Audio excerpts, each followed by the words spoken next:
Today's video, we're going to touch on, do I need to go to a top, expensive, famous school to become a sports broadcaster? Let's talk about this question. What's the goal when you go to school? If you say to become a sports broadcaster, let's think about that. And by the way, my name is Rick. Thanks for joining us here at the Sportscasters Club program. Make sure to subscribe. When you're going to school to become a sports broadcaster, think about that goal. You want to start with that end in mind, that goal in mind. So, what's going to give you the best chance to do that? My opinion, from not only being in this industry for more than 30 years and working with thousands of sports media professionals across the country, my opinion is you can build a career anywhere. You can build a career going to school anywhere. However, let's think about that goal. That goal is to become a sports broadcaster. So what are some of the important factors that will play into that? I will say number one is knowledge. Number two is practical know-how.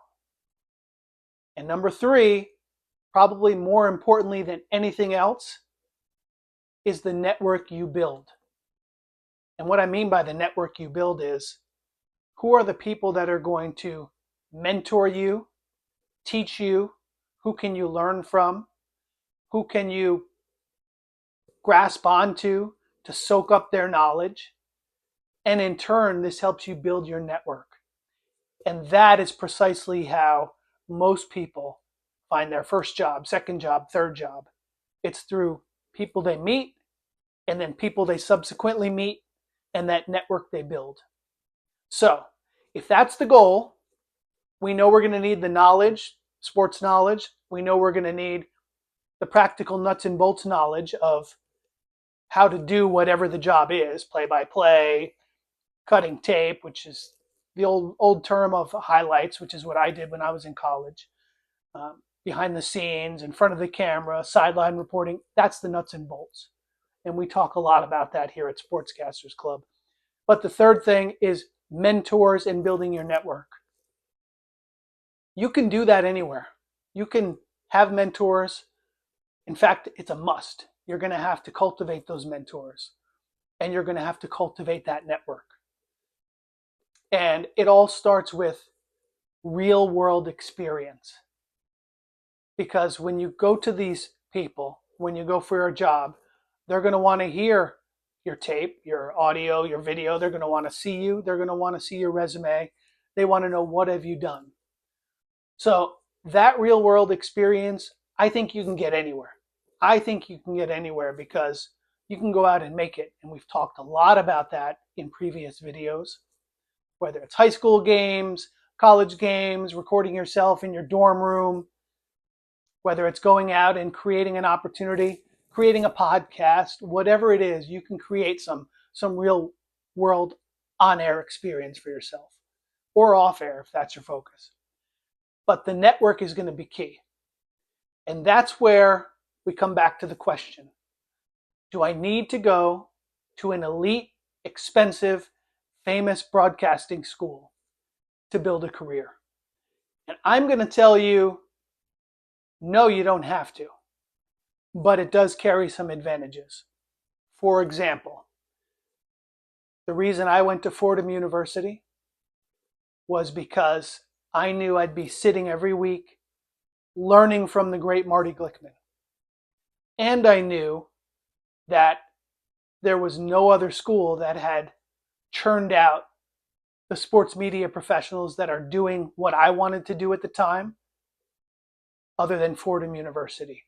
Mike Breen, Michael Kay, Chris Carino, Bob Papa, just to name some. And then, since then, a lot of my contemporaries, classmates and friends like Connell McShane, Spiro Ditas, Tony Reale, Andrew Bogish, and I could name many others. If you're enjoying the show, check out our 7-hour online sports broadcasting course. We cover play-by-play, talk show hosting, television, and much more. Visit sportscastersclub.com and click on Online Sportscasting Class. So I factored those things in when I decided that's where I want to go. In fact, it was the only school I applied to. Thankfully, I got in, attended Fordham, learned a ton of the nuts and bolts, built a network, and then had a career in sports media. Eventually went back in 2017 to be the sports director at Fordham's WFUV radio. So it was a special place and still is to this day.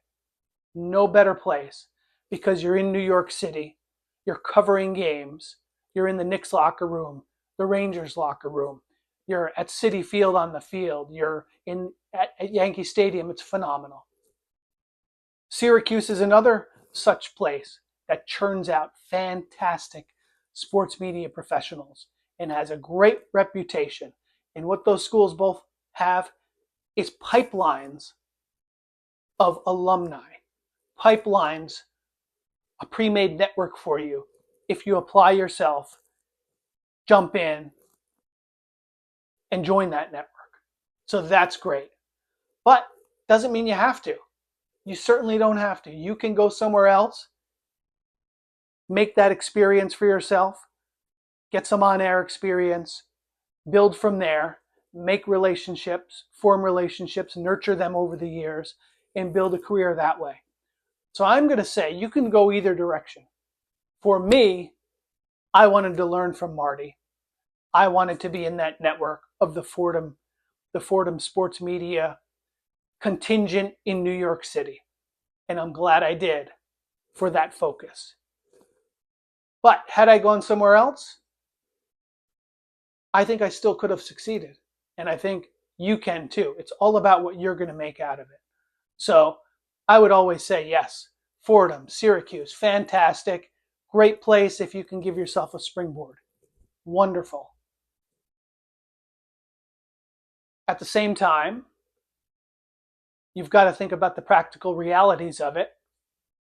Let's say you can save some money, some travel, some costs, whatever it is, go to a different school, and then build a career from there. I think you can do that as well. They both have advantages, and they might both have drawbacks. So that's definitely important to consider. One thing I do tell people is if you can go to community college first, great, save some money there, especially how higher education is changing now. It's a lot different than it was 30 years ago. And if I had it to do over again, and maybe I wouldn't have majored in communications, I think I would have majored in business, because I've been in the business world over the last 30 years as well. And I could have still done all the media things that I did. So we can certainly have that debate whether higher education as a whole is worth it. I think for many people it's not. I think for many people they're better off saving and investing their money and maybe going a different route.